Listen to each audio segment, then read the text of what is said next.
Hoy os traemos un caso real que hace unos años sorprendió a todos por su retorcida y maquiavélica naturaleza. ¿Estáis preparados? Didi Blanchard vivía con su hija Gypsy en la ciudad de Slidell, Luisiana. Era una mujer muy conocida en el lugar, ya que todo el mundo sabía de la condición de su hija. Leucemia, distrofia muscular, asma, problemas visuales y un cierto retraso físico y mental eran solo algunas de las dolencias de Gypsy. Incluso debía ser alimentada por una sonda. Era una adolescente de apariencia frágil y aspecto infantil, muy delgada. Tenía el pelo rapado, los brazos llenos de marcas de vías por las que le administraban numerosos fármacos y voz de niña pequeña. Además, desde los 7 años, estaba confinada a moverse en una silla de ruedas. Todo el mundo sentía compasión por ella, que pasaba gran parte de su tiempo en hospitales. Didi se dedicó a atenderla desde muy pequeña, por lo que sus vecinos la tenían como una madre modelo, sacrificada y muy amable. Los cuidados de Gypsy requerían de mucho tiempo y dinero, que tuvieron que enfrentar solas cuando su padre las abandonó, y la situación empeoró en 2005, al ver cómo el huracán Katrina destruía su hogar. Afortunadamente, todo el mundo se volcó con ellas, y voluntarios y ONGs hicieron una colecta para ayudarlas. Lograron conseguirles una nueva casa en la ciudad de Springfield, en Missouri, donde pronto comenzaron una nueva vida. La historia de superación de esta madre y su enferma hija se dio a conocer en los medios de comunicación estadounidenses. Empezaron a invitarlas a programas y galas benéficas, siempre una al lado de la otra, conmoviendo a todo el país y logrando que cada vez más gente las ayudase. Pero el 14 de junio de 2015, todo cambió. Ese día, unas extrañas publicaciones en el muro de Facebook de Didi llamaron la atención de sus conocidos. Preocupados, intentaron contactarla por teléfono y al no responder a las llamadas alertaron a la policía. Cuando entraron en su casa, lo que encontraron les dejó atónitos. El cuerpo sin vida de Didi fue encontrado en un charco de sangre en su habitación, con 17 puñaladas. Las puertas no habían sido forzadas y todo se encontraba en orden a excepción de Gypsy, de la que no había ningún rastro. Todos se temieron lo peor, pensando que habría sufrido el mismo destino que su madre. Pero el testimonio de una de sus vecinas cambió el rumbo del caso. Aleia Woodmansee era la única amiga de Gypsy, que tras enterarse del crimen habló con la policía. Les contó que la joven había estado chateando con un chico de internet llamado Nicholas Gaudillon y les mostró algunas de las conversaciones que habían tenido desde su propio ordenador. La policía, pensando que podría ser una pista clave para dar con la muchacha, rastreó la IP desde la que se habían publicado aquellos misteriosos mensajes. Esto les llevó a Wisconsin, donde vivía Nicholas, que se encontraba en aquel momento junto a Gypsy. Ambos fueron detenidos tras sus sorprendentes declaraciones. Gaudillon confesó la autoría del crimen, mientras Gypsy admitió haberle pedido que la matara. Nadie podía creerlo. ¿Por qué una joven enferma, tan unida a su madre, había sido capaz de hacer algo así? Pero la verdad dejó a todo el mundo sin palabras. Gypsy confesó que en realidad no estaba enferma, como su madre le había hecho creer. De hecho, la joven podía andar por sí misma, tal y como comprobaron las autoridades en el momento de su detención.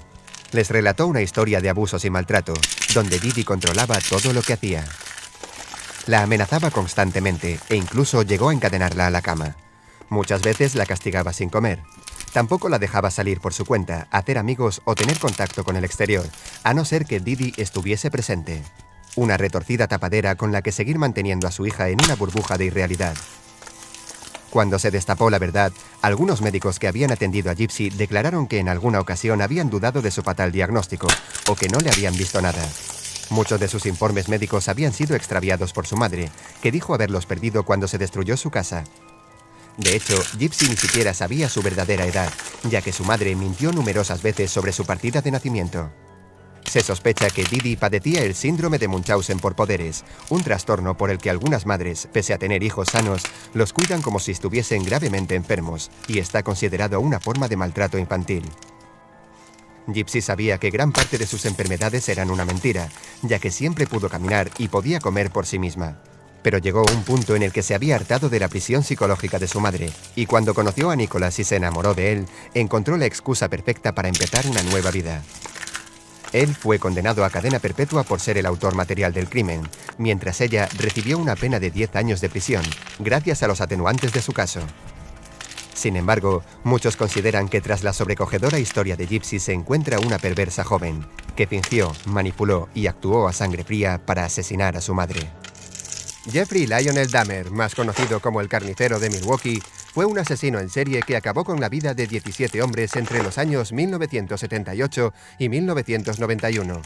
Dahmer nació el 21 de mayo de 1960 en Milwaukee, estado de Wisconsin, en Estados Unidos. Su padre, Lionel Dahmer, y su madre, Joyce Flint, eran unos padres cariñosos que dieron a su hijo una infancia feliz. Es por eso que muchos se preguntaron cómo un niño de una familia aparentemente normal pudo llegar a convertirse en un auténtico monstruo. Los instintos asesinos de Dahmer se manifestaron pronto. A los 10 años, Dahmer comenzó a cazar y a torturar pequeños animales, limpiando sus huesos y coleccionándolos en frascos de formol. Sin embargo, en el colegio era capaz de camuflar sus instintos más oscuros y pasar inadvertido como un chico más, haciendo bromas entre sus compañeros. Ante los adultos se mostraba como un chico educado, tranquilo y con grandes habilidades sociales, por lo que nunca sospecharon de sus fechorías. Cuando Dahmer alcanzó la adolescencia, el idílico hogar creado por sus padres comenzó a desmoronarse. Se divorciaron y poco tiempo después su padre se casó nuevamente, abandonando la casa familiar. La madre de Dahmer enfermó y empezó a estar cada vez más ausente. Dahmer tenía pensamientos cada vez más recurrentes y empieza a fantasear con asesinar seres humanos. Sabía que esos pensamientos eran perversos, pero ante la incapacidad de acallarlos, empezó a abusar del alcohol. Se vuelve un joven solitario y huraño que apenas hablaba con ninguno de sus compañeros. Con su padre en otro estado y su madre ausente, Dahmer encontró la oportunidad de hacer realidad sus fantasías.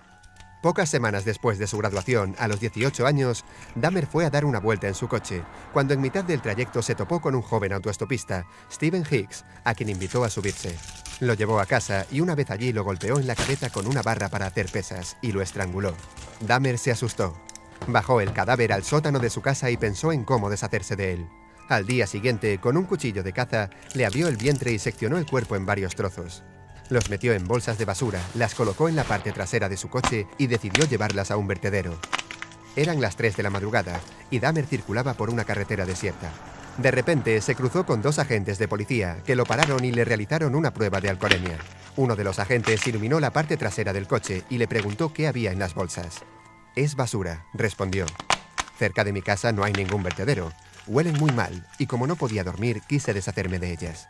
Los agentes se dieron cuenta del mal olor que desprendían las bolsas, así que creyeron a Dahmer y le dejaron ir. Estuvo muy cerca de que lo pillaran. Condujo de nuevo a casa y a la mañana siguiente metió las bolsas en una tubería de desagüe. Su modus operandi fue perfeccionándose hasta dar con un patrón eficaz. Elegía a su víctima, la invitaba a casa y la drogaba, para después estrangularla y descuartizar el cuerpo. También comenzó a sacar fotos de los cadáveres y a practicar el canibalismo, bebiendo la sangre de sus víctimas o comiendo los restos de sus carnicerías. Como nadie sospechaba de él, Dahmer se confió y empezó a matar con mayor frecuencia, hasta que en 1989 tuvo su primer encontronazo con la justicia. Fue condenado por otro delito a 1 año de prisión, y tras su excarcelamiento alquiló un piso en Milwaukee, en el que planeó volver a matar. Pero en julio de 1991, una de sus víctimas consiguió escapar del apartamento de Dahmer y acudió a la policía. Cuando los agentes entraron, se toparon con una escena grotesca. Más de 1 centenar de fotografías de cuerpos en varias fases de desmembramiento. En la cocina dieron con varias cabezas metidas en el frigorífico, junto a órganos momificados en envases de metal. Dahmer no opuso resistencia a las autoridades. De hecho, colaboró confesando y narrando el asesinato de un total de 17 hombres a lo largo de 13 años. Se declaró culpable pero demente, para ser condenado a una cárcel especial.